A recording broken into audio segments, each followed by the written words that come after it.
Dalam salah satu keruntuhan paling mencengangkan dalam sejarah MotoGP baru-baru ini, dominasi Ducati, yang dulunya tak tergoyahkan bak granit, kini terpuruk. Grand Prix Australia 2025 di Phillip Island telah melakukan lebih dari sekadar balapan yang meriah. Grand Prix ini telah mengungkap kebenaran yang ditakuti namun tak berani diungkapkan oleh para penggemar Ducati. Tanpa Marc Marquez, raksasa Italia itu sangat rapuh.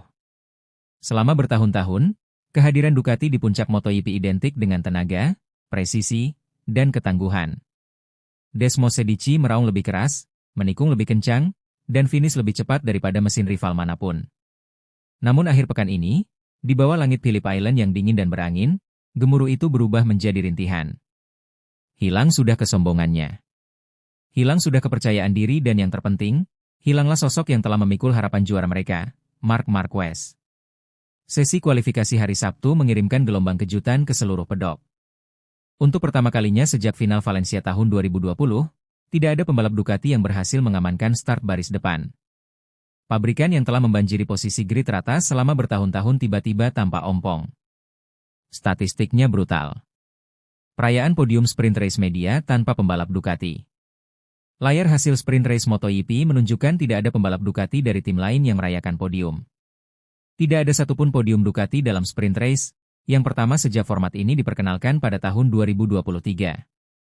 Fabio Di Gianantonio hanya mampu mengamankan posisi kelima, sementara dua kecelakaan Alex Marquez di Q2 membuatnya tertatih-tatih ke posisi ke-6. Yang lebih mengecewakan lagi adalah juara dunia bertahan, Pecco Bagnaia, yang turun peringkat setelah kesalahan fatal lainnya, finish tepat di depan pembalap penguji Michel Pirro dalam apa yang hanya bisa digambarkan sebagai bencana yang tidak biasa. Pirro, prajurit Ducati yang biasanya terukur dan loyal, tidak berbasa-basi setelah balapan. Pecco tidak kehilangan waktu di satu sektor tertentu. Dia lambat di mana-mana. Ini bukan sekedar hari yang buruk. Ini adalah gejala dari sesuatu yang lebih dalam. Kami kurang stabilitas dan kami kurang solusi. Komentar para penulis uji coba veteran ini membuat Borgo Panigale bergidik. Selama bertahun-tahun, supremasi teknis Ducati dan penyempurnaan data yang tak henti-hentinya membuat mereka dicemburui para penggemar Ducati. Namun kini, tanpa konsesi yang dinikmati pabrikan lain, mereka seolah terpaku di tempat, tak mampu berkembang cukup cepat untuk menghadapi kebangkitan Yamaha, Honda, dan KTM. Bukan hanya motornya, lanjut Pirro. Ini tentang kombinasi, pembalap, pengaturan, dan adaptasi. Phillip Island memang unik, tapi kita tidak bisa terus-menerus menyebut trek sebagai pengecualian. Kenyataannya, motor kami kesulitan dalam hal cengkeraman, keseimbangan, dan konsistensi. Semua itu bukan alasan lagi.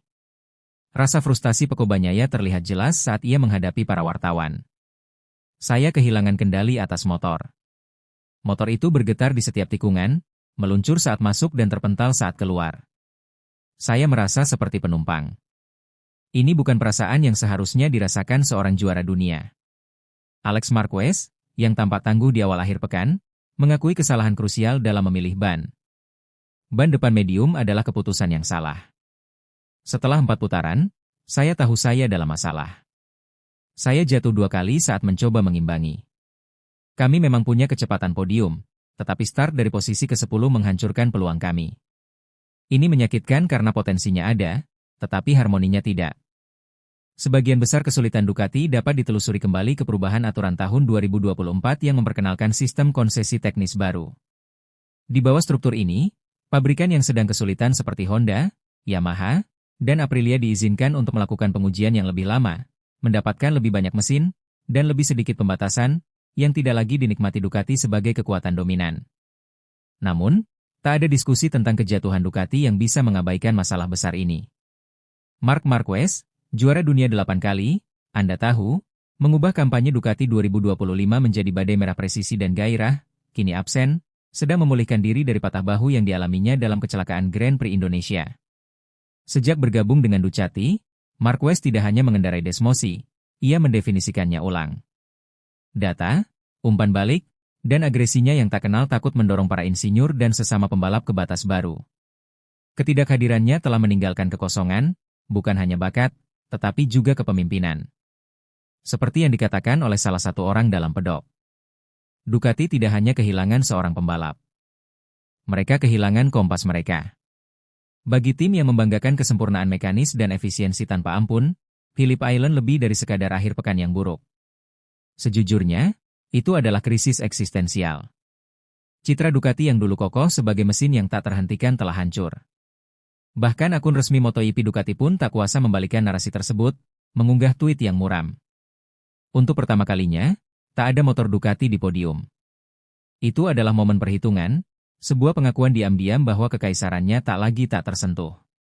Pertanyaannya sekarang bukanlah apakah Ducati bisa pulih, tetapi seberapa cepat. Dengan para rival yang semakin membaik di bawah sistem konsesi, setiap balapan tanpa Marquez justru memperlihatkan kelemahan lainnya.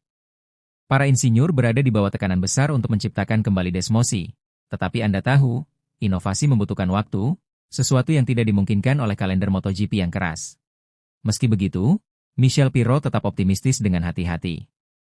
Ducati pernah jatuh sebelumnya dan bangkit lebih kuat.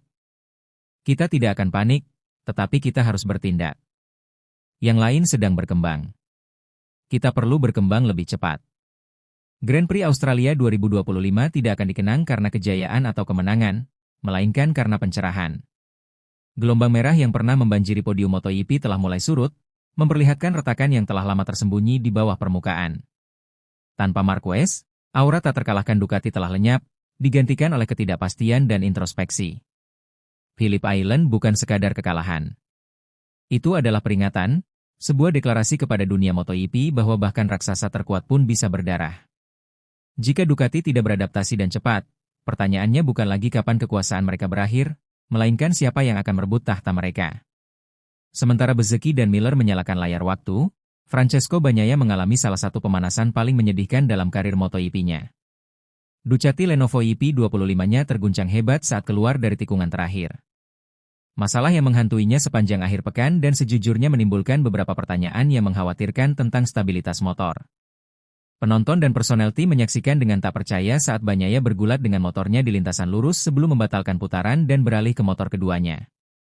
Namun, motor cadangan pun tidak memberikan kelegaan. Ia mengakhiri sesi dengan selisih waktu yang mengejutkan, 13 detik dari kecepatan, memarkir motornya lebih awal dan berjalan tertatih-tatih kembali ke garasi dengan frustrasi yang tampak jelas. Kami mengalami masalah dengan kedua motor, kata Bagnaia. Kami mencoba segalanya, tetapi motornya terus bergetar hebat. Ini bukan tentang kepercayaan diri, ini tentang kendali. Kami perlu menemukan penyebabnya sebelum balapan. Ditanya apakah finish 10 besar mungkin? Jawabannya belak-belakan dan putus asa. Saya rasa tidak, tapi mari kita lihat. Bagi juara dunia 2 kali, yang pernah menjadi anak emas Ducati, akhir pekan ini benar-benar mimpi buruk. Kecelakaan, kebingungan pengaturan, dan kurangnya kepercayaan diri di bagian depan telah mengubah sang penantang gelar menjadi bayangan dirinya yang dulu.